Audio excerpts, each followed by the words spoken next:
And by now, gates open, then up and racing.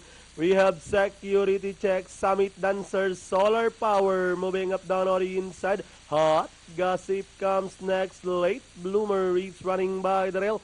Tricky Charlie, Stormtrooper, and Golden Hana is bringing up the rear past the last 900.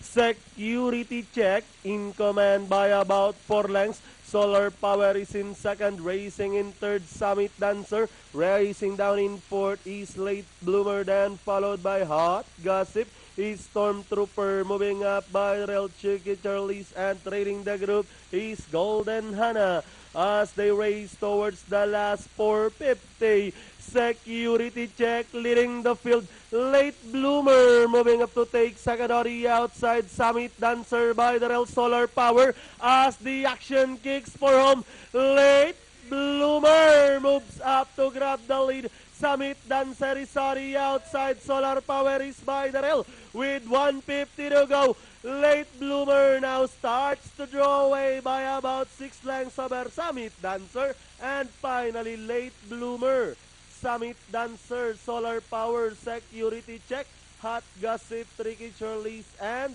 Golden Hana. Is Stormtrooper stop running. 6.